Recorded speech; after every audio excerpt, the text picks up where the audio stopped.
You're listening to the Scaling Culture Podcast, where we sit down with thought leaders who share their experiences building incredible workplace cultures. Bennie Fowler is a wide receiver for the New Orleans Saints. In 2016, he became an NFL Superbowl champion and caught Peyton Manning's last pass.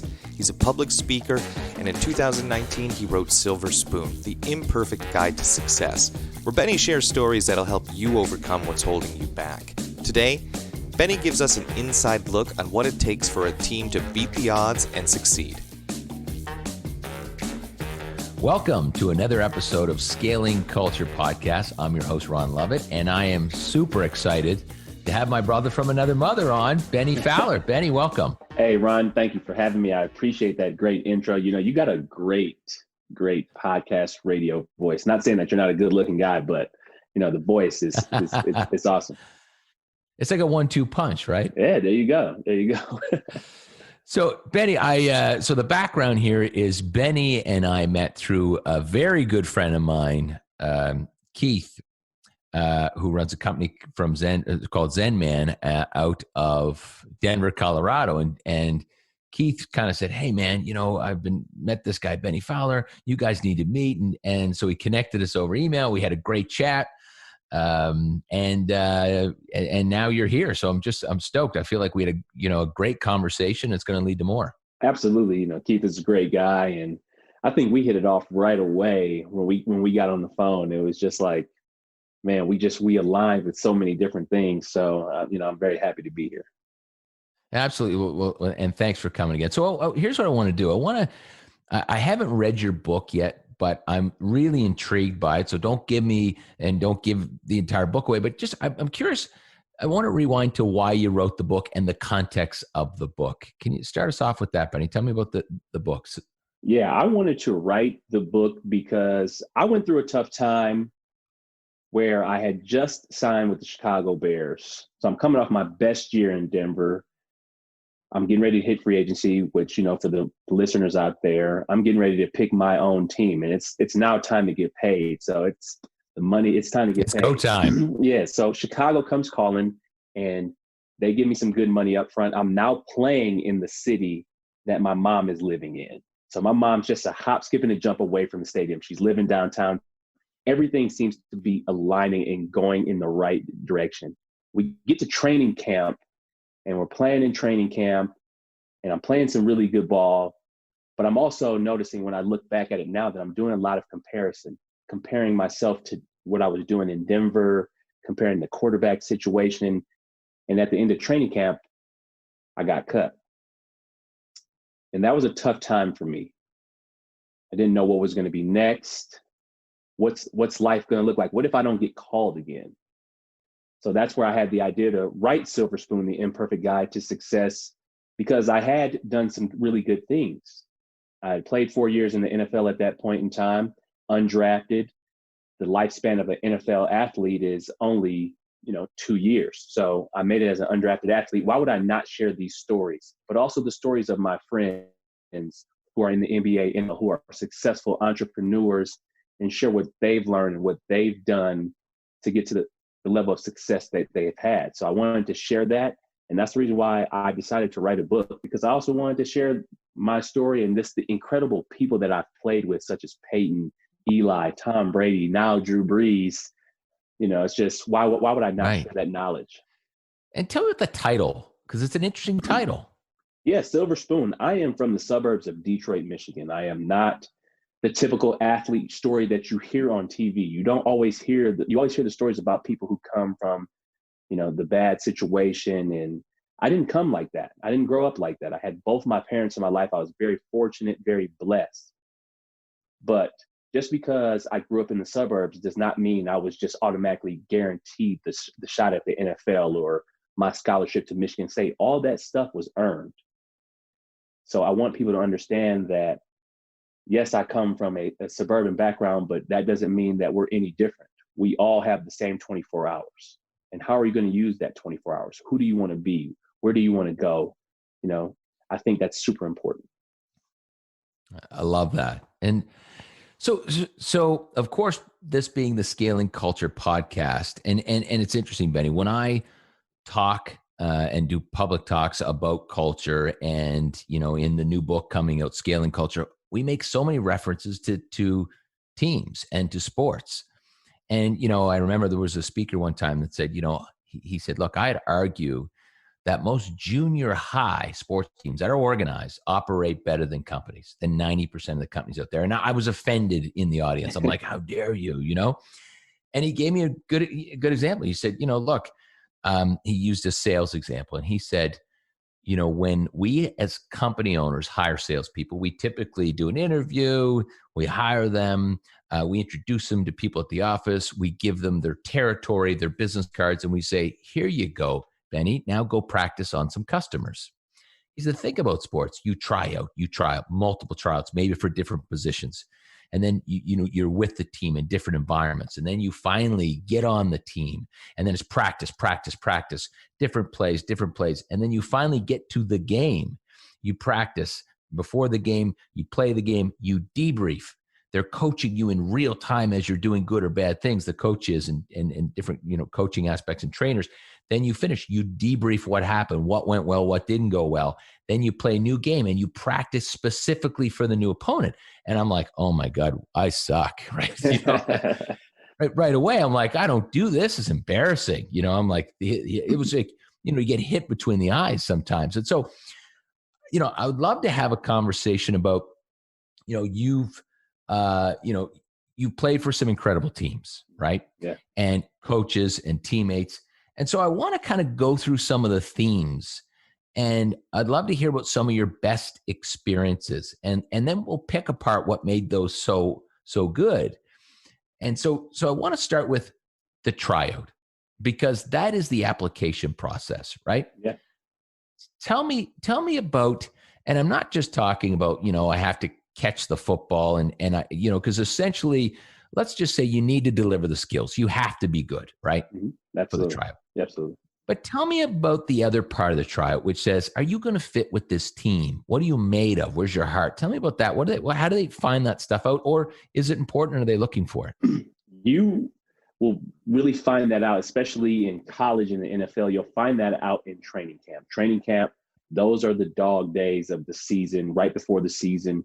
But that's where you're getting up and callousing your body to get ready for that everyday grind of the season. But training camp is every day. There's nothing sexy about it. You're waking up at 7 a.m. You're not going to bed till 10 a.m., but you're in the building. So it's, you got practice in the morning, then you have meetings, then practice, then you have meetings after that. You'll have like a little break where you'll go to the weight room, and then you'll have another walkthrough. Those days are super long. It's a lot of information being thrown at you. The coaches are testing you. They're seeing how much they can throw at you and how much you can handle. And I've seen so it's a huge stress test, yeah, right? It's a huge stress test. You see some people, and I've seen some people every year it happens where somebody will leave in the middle of the night and be like, I can't do this. And it's just a real test of your mental, because it'll show you, do you really want this? Ah, right. We know you can catch the ball, run, et cetera, but how bad do you want it? Yeah, because to win the Super Bowl, when I was fortunate enough to win the Super Bowl in Denver in 2016, playing with Peyton, to win the Super Bowl, that's a 25-week season. A lot of people don't think about it like that, but that's 25 weeks, because you have your 17 weeks and then you have your 5 weeks of the playoffs, and you got bye weeks in there. It's just so many different things, but that's how mentally tough are you? Because the days are going to start to get monotonous. They're going to be routine. Where do you find that purpose? Where do you find that why? How do you get leverage? Where do you get the leverage from to consistently win every single day? And so let me rewind a little bit, because as you're talking, I'm thinking there must be a switch. And what I mean by that is that if I own a professional sports team, football team, I am trying to encourage you. I'm in the sales process. Oh, Benny, you got to play here. We'll set you up. This is great. The team's great. But then, and so I'm selling you that this is the right place to come to, and here's the money, et cetera, right? Mm-hmm. Once those things align, now it's how big's your heart? Now it's, to your point, how bad do you want it? It must be a switch once you've kind of shown up. And it must be a mental game, is it? Where it's like, whoa, you wanted me, now you're torturing me, and you really need to see what I'm made of, or not? It doesn't. You don't see it like that. And you have you have things to look up to. You have different reasons of why you're doing it. In college, it was you're doing it for the guy next to you. You're still in the pros, you're doing it for the guy next to you, but you're also getting paid to do this. Right. But when you get a chance, and I've played in front of, I was fortunate enough to play Michigan State 75,000, and then Broncos pro stadiums are 60,000 plus. But that's you're getting put on a stage to perform. So you have to prepare and be ready for that, or you'll get embarrassed. So Right. that's the switch that turns on in the eye in the sky. That's what we always say. The eye in the sky doesn't lie. So the fact that you know that you're getting ready to the film is going to be watched in real time, literally 30 minutes after practice, you're not trying to go out there and get embarrassed. There's always going to be somebody who wins on each play, either defender or yourself or vice versa. But who's going to win? And that's going to help you turn on that switch. It could be the same thing in business. Who's going to win on this call? If you're trying to sell somebody, are you going to win, or are they going to win? Are they just going to shut you down? What's the mindset that you need to have every single day? But if you connect to that why and who you need to be, or doing it for a bigger purpose. Now, when I go out there, I know that I have a family. I know I have a fiance. I know that I have to put a roof over my family, my future kids' head. That's the connecting. Who needs my A game today besides myself? It's interesting because I'll go back to what the speaker said to me. I would still argue as companies, we stick more on the, Benny, you need to join. There isn't a switch to how bad do you really want this? We're going to put you through the ringer to make sure that you're a fit. Like companies still don't do that. We're not, unfortunately, I don't believe that most companies are saying, hey, we're going to win the Super Bowl of business this year, this century. Doesn't matter. I just still believe that businesses don't think like that. And I think that they're leaving money on the table. What are your thoughts? I agree. But it depends on how successful that business owner wants to be. Maybe they're okay with where they're at. If they're okay with where they're at, then that's fine. But where do they want to be in 3 years? Where do they want to be in 5 years? Sometimes we don't think ahead in the future like that. But if they think about that now, they might change their onboarding process and ask them, where do you see yourself within this company? Where do you want to go within this company? Why do you want to work here? It's really just depending on the questions and the owner on the day-to-day. Sometimes the owner just so far away. There's so many employees. It's kind of hard. But if the owner could really, dive deep into that, I've had some owners that I've played for, they're at practice twice a week at least, because they care about the product that's being put on the field. Right. And so last question about, I'll call the screening, the tryout. What else outside of skill, and maybe the Broncos, it's just skill. Like what part of it are they, isn't as obvious? Is it, hey, we're going to see, tonight we've got a big dinner and they're watching how you interact with people. Is there any strategies that maybe today that you didn't know at the time that they're doing to see it more about you? Are you going to be an a-hole and disrupt the team? That I feel like that has to be important and they're watching for it or not. Oh yeah, they're watching how you interact with people. They're watching how you interact with the janitorial staff. They're watching how you interact with the kitchen staff. Who are you as a man? Who are you as a person? Especially for myself being undrafted, little things like that go a long way. Is he a culture? Does he fit within the culture? Sean Payton, who I played for this year with the Saints, before he signed anybody in free agency, he always asked the scouts, the personnel people, does this guy fit in our locker room? Because they already have a good nucleus of talent. Does he fit? You'll throw it off. Personality fit? Yeah, because you don't want to throw off the culture and the vibe that you already have. If you have a winning culture, you have to see, does this piece fit? Is it worth the headache? And a lot of times it's not worth the headache. Right. And so let's go to, we'll go to companies who now onboard. You made the team. What does that look like? I assume it's pretty celebratory. I don't know if it's a big party. You feel really welcome. What is joining the team, and what are some of your best experiences in joining teams that we can take in business? The only time I've really been excited is when I made the Denver Broncos team my second year. My first year I was on practice squad.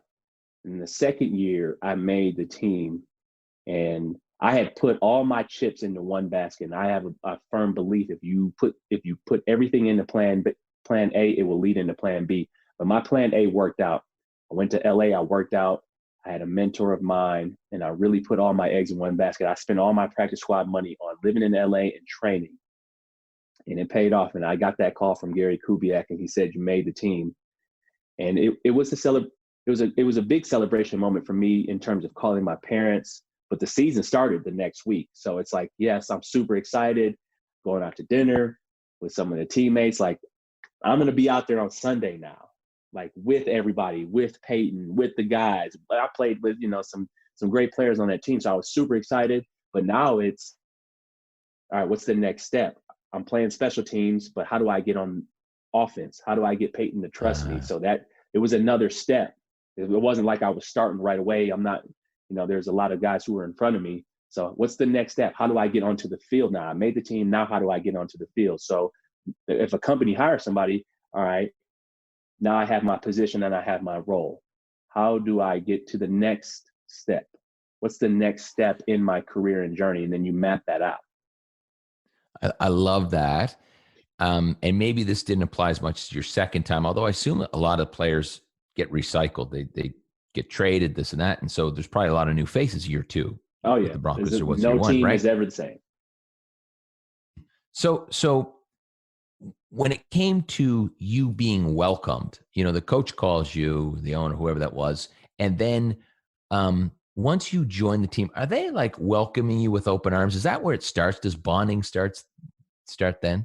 No, bonding starts in training camp, really in those dog days of training camp, usually about week 2 or 3, where you're going against the same guys every single day.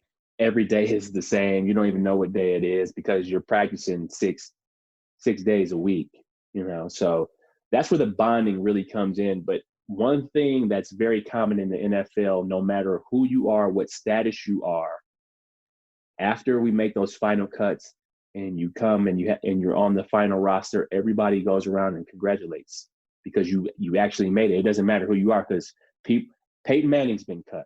The best players, probably Tom Brady might be the only one who hasn't been cut, but that's currently in the NFL. But everybody is pretty much, if you play long enough, you're going to get cut. And so did you say it was Peyton Manning that you had to go and build trust with to get off special teams? You wanted him to trust you? To get on offense. Special teams is, how I kind of made the roster. Yeah. But right. Yes. For me to play on offense with him, you have to gain his trust. You just can't get out there. So tell me about trust, because we talk about that in the book being one of the foundations of anything. And I love that you're saying that. How do you in sports, is there two sides? Is it, hey, I'm just going to catch the ball time after time, but I'm going to spend some time. I need you to mentally build a bond and make sure that we're connected and you trust me. Is it both sides? Yeah, it's both sides. Peyton was going to show up every single day and do his masterful job. I mean, he was just incredible to see. The way I had to go about gaining his trust was just doing my job. I wasn't focused on impressing him, trying to talk to him, trying to talk his head off. No, I was just going to do my job, stay out of the way. And then when it was my time to get in there and make a play or know my assignments, he was big on knowing what to do. If you knew what to do, you were going to have an opportunity to catch the ball and be on the field with him. So it was really just about doing your job. Even when I played for the Patriots for a little stint, Bill Belichick is super big on just do your job. Don't worry about anything else. Just do what you have to do. So that's the kind of the way I gained the trust. And then, it was maybe 4th game of the season. We were playing back actually in my hometown. And Peyton he called the wrong play. He called the screen to the wrong guy. He called it to me. And I caught the ball, got a first down, and it was history after that. He trusted me because I had that opportunity right there, and I seized it. You bailed him out. No, it was going to be a catch. He was going to make the play either way, but the fact that it went to me and I was able to make the play, it was awesome. Well, it's interesting because they say that whether you're building trust or rebuilding once you've broken trust, it's not about apology. It's not about saying, hey, your words. It's about the delivering on a commitment. So for you, that was, I'm going to do the play and I'm going to commit to that and I'll deliver on that commitment. It's the same as trust with human, from human to human or in the workplace. Yeah. So a lot of people think that trust comes from just talking and schmoozing somebody. No, doing your job and showing that you're accountable is really where the trust comes from. Showing up on time, being on time. I'm super big on time because time is one of the only things in the world that you cannot get back. So, And tell me about the team aspect, and let's think about what we can learn from that. So there's teams within the team, right? You have special teams, you have offense, defense, and so are they tighter than the overall team? Do you get tighter with that? That's like the sales team, the finance team. What does that team look like, and how do you stay tight and accountable as teammates? yeah. So, yes, when you have like the offensive units a lot tighter than the overall team, defensive unit, we all hang out with our position groups. Every Thursday, we would get together offensively, go out to dinner, watch Thursday night football at a restaurant, and get together. It's not usually always a whole team thing. The way to hold each other accountable, though, is that this guy is relying on you. And we're doing it for a purpose that's bigger than ourselves. We're playing to win a Super Bowl. And the more we win, the more everybody gets paid. So the better the company does, the better the bonuses there are, the more perks there are. If you're on a sales team that has done and surpassed your numbers by 30, 40% every single year and you're getting better, you can put that on your resume. That's a part of who you are. You're a part of that team. And offensively, playing with Peyton, Drew, all these quarterbacks, Eli, when the offense is good, the whole entire offense is good, that means that you can put that on your resume. I can forever put that I'm a Super Bowl champion and people know that I'm a winner because I was a part of that team, that offense, that special teams, that defense. We were all a collective unit. And so the one message I'm hearing clearly is that everyone's aligned with the same goal, which is win the Super Bowl. Like everyone knows it's black and white. There's no gray. And so back to business, I'm sure in most cases, and I think I've been guilty of this myself, is in some cases the goal maybe isn't a stretch goal and it's not clear enough. It's just not clear enough. Yeah, I don't think clear. businesses do it right. I mean, you guys are crystal clear. Everyone sees the same thing. It's a ring that we want. We're going for it. And that would get everybody aligned, right? Yeah, it's very specific. We have a very specific goal, which is the Super Bowl. And then how do we measure that? How do we measure that? We measure it by the practices, and then we measure it by going out there on Sunday. And then, we go back to the drawing board. What worked? What worked? What didn't work? Is this goal attainable? What's the timeline on these goals? It's got to be super specific, measurable. It's got to, it's smart goals. That's the way when I'm coaching people, when I'm coaching these entrepreneurs and business leaders, we get super specific. Why do you want this? What's the feeling that you want to have when you get this? It's easy for us as athletes because we know the feeling of what a championship could bring. So it's very specific. We know how to attain it. We know what we have to do. We know a certain amount of games will get us to the playoffs. So it's, business and sports are, really go hand in hand. I tell people all the time, the NFL is a $1 billion business. So at the end of the day, it is a business. Right. And I'm curious about when it doesn't go right on the team. So, I'm sure you watched The Last Dance with Michael Jordan. Yeah, of course. Yeah, great. It was awesome. And I talk about in the book that Scottie Pippen moment where, he let his own ego get in the way. He wanted to take the shot, didn't want to go to Tony Kukoc, sat on the bench, and it destroyed the team. I mean, I think it was Horace Grant was in tears. Have you seen those moments or is there things that are happening on these teams that shouldn't happen? And how do you deal with the tough situations? What's the best way through that you've seen in sports? The best way through is just honest feedback and feedback in the right way and showing and understanding, it's a certain way to give feedback. You start with it being positive first, then you give the constructive criticism, and then you build them back up. A lot of people just say, hey, you're doing this wrong or you're doing that wrong. It's more about a communication thing. But with the thing about that Scottie Pippen moment within that, I think it's very important to understand that success, you have to be able to deal with success too. Everybody always talks about handling adversity, but no, dealing with success is super hard. And that's why Michael Jordan and those guys, the fact that they won 6 and they had 2 3-peats, they had to deal with that. They had to deal with each other's egos and all the success and people getting paid and different things. And I think Scotty just got a little confused with that. Obviously, I'm not in his mind and don't know, but he wanted that Michael Jordan fame. Yeah.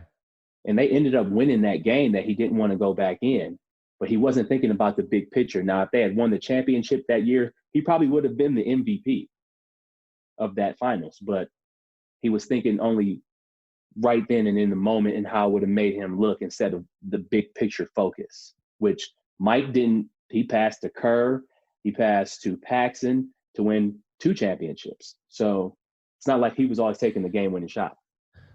Well, it's interesting because in this case, in this kind of real-time feedback, I would argue that it's harder to do it the right way in sports than it is in business, only because, if we're on, we're 2 salespeople, whatever it is, and you've done something, I'm not super emotional at the time. I can just provide you feedback. But if you're in a game and there's a lot on the line, your adrenaline's going, you're emotional. How do you slow down and not, disrupt your team by being an ass to a teammate who maybe made a mistake? How do you separate that and slow yourself down and say, hey, good play, but how do you do it? You don't. You understand the game that you're in.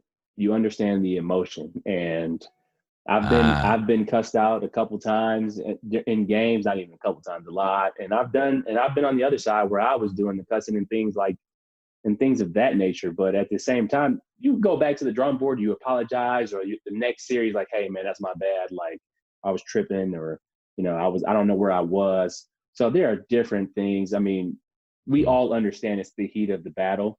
And when you understand that emotion and you can't take it personal. That's the one thing that I'm still working with. You can't take it personal. So don't take it personal. Interesting. And tell me about, we say if you're going to have a high performing culture in business, you need to constantly be learning. And, that will help with being innovative and resilient. How do they do that with sports? Are they constantly, so for instance, you always hear about Tiger Woods and they try to change his swing and his game goes down, then comes back a little bit. Are they trying to change and skill players up at that level or not? No, they give you suggestions, but you're in the pros for a reason. They let your natural instincts take over because we're playing a reactive game. They can't say, hey, you got to just try this move, because what if the defender doesn't play it like that? So they don't try to change you in real time, but they just try to help you just understand what you have to do so you can play as fast as you can. And training's such a big part of business. What is if you had to summarize, because you've probably worked with some of the best trainers in the world, what are they doing to get it right? Why is the training so good? What does the delivery look like? Yeah, the training's getting better every single day. I mean, people are getting very innovative. They're just, how can you get more athletic? How can you stay younger? Nutrition is super big now. Sleep, all different modalities that you can do, massage, needling, dry needling. There's just so many different things that trainers have to add. I will not go back to a trainer if they have the same workouts. If I see that we're starting my off season the same, then they haven't gained any new knowledge or any new way of keeping this different, because I don't want to just continue to, let's go in there, let's bench press, and then we're going to do curls, and then we're going to do squats. No, let's change it up. Like, is this position specific? I don't need to bench press like that. I'm not a lineman. I don't have to have 300 pounds and lift it. That's just because I play football. So I like for people to be innovative, and I like for it to be specific to what I'm doing.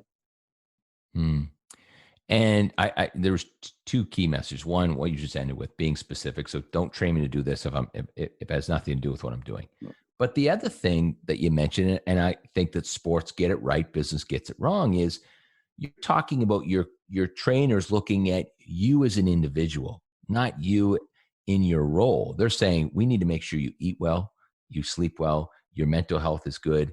We don't do that enough in business. We just kind of look at, hey, are you making your phone calls to do your sales, whatever that is. I think the real lesson there is, to get the highest performance, you need the highest performing as an individual. You need to get that person to their highest performance. And that's with the right sleep, right food, et cetera, exercising. What's your thoughts on that? I think it's very important because a lot of people think, well, he's just not making enough sales calls. He's not motivated. Well, did you ask him what was going on at home? Maybe he's not getting enough sleep. Maybe his nutrition is poor. That's what you bring on. You have coaches and consultants, but if you want your individual, a lot of the things that go on in sports, if somebody's having a tough time or they're messing up plays or they're not playing at the highest performance, they're probably distracted. There's something going on. Sometimes they have something going on with their wife or they just had a baby. There are small little things. We can't forget in business and when it comes to sales or when it comes to being an athlete in performance regardless, you're still working with a human being and a person. So if you want that person to perform well, you got to coach and be around and mentor the whole person. And so I want to go into coaching now too, because I think that's one of the most critical things of all of this, leading and coaching. So let's stay on that for a sec. So what do they do if they find out, okay, Benny just had a baby, is not sleeping, or has a death in the family? What do they do in professional sports? Do they connect you with an expert, connect you with someone who's been through it before? What's the strategy? They kind of just ask what's going on, sit them down, what's up? You're a little off. What's going on here? They might explain what's going on. And then the coach might be like, hey man, take the rest of the day off, go home, get away, be with your family. If you need some alone time, just go ahead, just get out of the building, get your head off football for a while. They always give, obviously so compassionate. Yeah, you got to be compassionate. Now, if it's, you're staying up too late, come on, you connect them to the goal. What's the ultimate goal? What do you want to be? Who do you want to be? If you have somebody who's on the brink of being a Pro Bowl player, man, you're really on the cusp. You're doing all these things great. If you get some more sleep and stay on top of everything, this is going to lead to millions of dollars and change your life. So it sounds like they're hard on you when it's in your control, more compassionate when out of your control. I've got a young baby now and I've got a family member who died, not in my control. I like to party, in my control, probably not going to be as compassionate and hold you, your feet to the fire a little bit. Definitely. Because every situation is different. And Benny, best coach and why? What are the traits of the best coach you had? Or if you had to categorize a few on Honesty. Hey, this is what your role. Honesty. Okay. Being clear with you. Yeah. This is what your role is. Yeah. This is where I see you. This is how I see you fit. This is where you're going. This is where I see you going. Coaches that push you, but coaches that come in and they can help you, the whole team relate to something. What are we all doing? It could be stories. Really just showing when coaches show the human side, even when some of the best players, when they show that human side, that they care, that they want to be successful, and they tell you their why, and they connect with you in a different way, you'll run through a wall for them. I think a lot of owners, business owners, coaches, sometimes they struggle with helping people connect, or, they're just, they feel like they're a machine. And coaches who can help people connect or show their compassion and they open up a little bit, run through a wall for them. Right. Love that. And so how have some of those coaches rallied the team? Let's go back to the Super Bowl being the goal. They know that, but how does a coach kind of rally them to from practice to keep that goal in mind and push? What are strategies are they using, or what have they done with you? When I was playing for the Broncos and we're going to our Super Bowl year, we were a little beat up towards the end of the year. And maybe week 12, Coach Kubiak we would only do 15 minutes of full speed practice, 20 minutes of full speed practice, and then we would do everything else as a walkthrough. He said, I know if we're healthy on Sunday, we're going to win. So he wasn't trying to just beat us into the ground with practice. Oh, we got to practice. We got to be the toughest team. We got to practice. No, I'm going to take care of your bodies. You take care of me on Sunday. And it was easy. So he knew the temperature of the team. He knew what was going on, right? Yeah. When the coaches understand who the team is and they can really get those leaders together, it's easy. Everybody will be going in the same direction. And what about coaches on the sideline, if things are going bad, they're stressing out. Is that bad for the team? Is that like a leader at work kind of being stressed and everybody's stressed? What happens if you see your coach freaking out on the sidelines? Does it stress everybody out or not so much? It can stress people out for sure. But if that coach lets you know, hey, if this coach acts like this on game day, then you kind of expect it. But if it's an out of character moment, you'd be like, what is all of that about? Like, it just depends. Some coaches that I've had, that they can kind of lose it on the sideline. So you don't really take it personal. You see like a guy like Nick Saban on the sideline, his coaches and his players, they don't freak out when he freaks out because he probably does that all the time. But if it's an out of character moment, that's when it's like, all right, what's going on? And one of the most difficult things, and I'm always super curious about this when it comes to sports, but one of the most difficult things, whether you have a great culture or not, is change and change management. How are sports teams, how are you impacted by change being on the teams, and how are the coach implementing change? And maybe that is as simple as, hey, we used to practice this way, we're going to do it this way. I know we thought we practiced so many times for this play, but based on this, you may not agree, but we're doing this. Like Phil Jackson having, Kukoc shoot the ball. How do they implement change so that everyone buys in?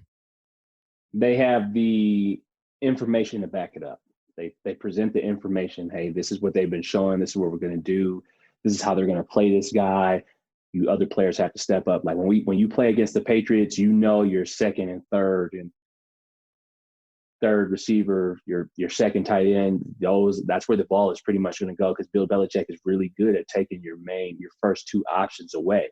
So you kind of understand that you have the information. When you're able to present the information, it's easy to have people change and have people adapt. But if there's no information present, hey, we're just going to do it like this because of this, or we're just going to, teams or coaches that, we're just going to run the ball and we're just going to out execute them because we're tougher than them. No, it doesn't work like that because people won't buy into that.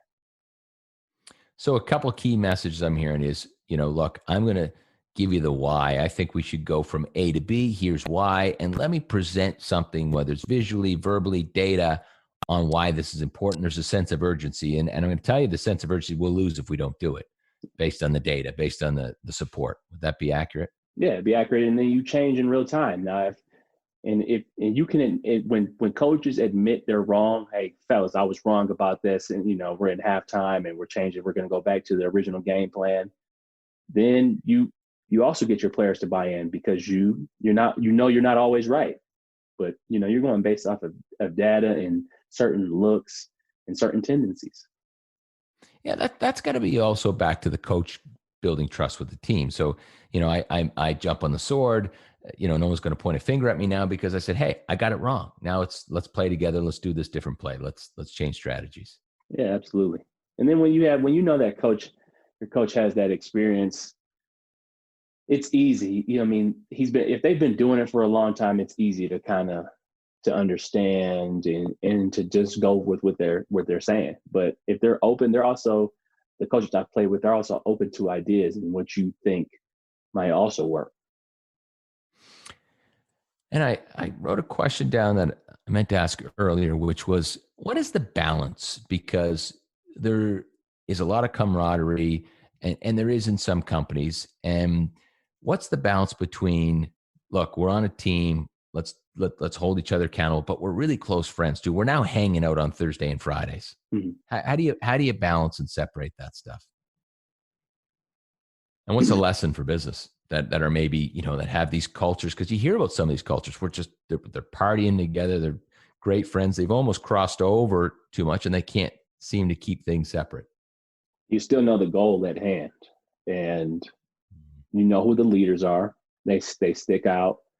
And those are the people you're following. They're going to hold you accountable. They don't really care if you're your friends or not. The same way Michael Jordan did. Like, I'm going to let you know, like, what you need to do and what we need to do to win.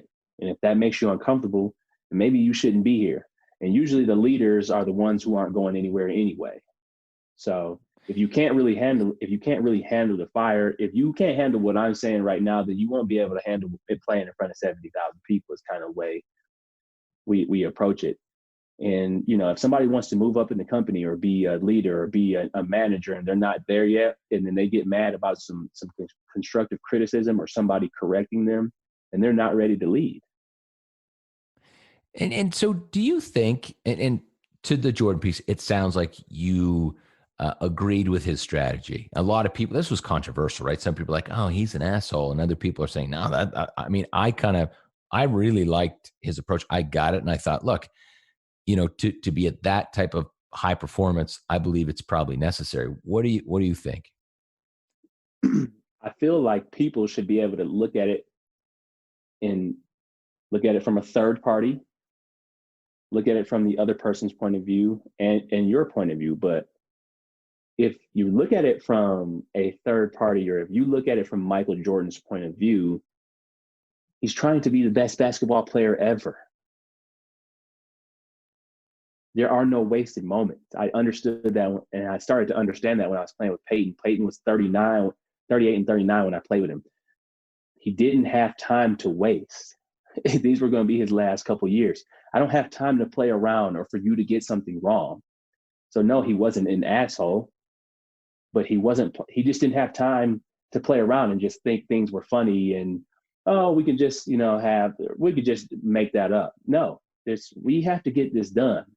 I don't have time to play for 7-8 more years. So that's basically what Mike was getting across. I'm trying to be the best ever. I'm trying to be the best ever. I'm trying to win a championship. Same thing with Kobe Bryant. Well, let's go to business. What's the lesson there? What is the lesson in, you know, I'm trying to build an incredible business. What do I take from that and implement my business? And what do you give back to, what do you tell the employees?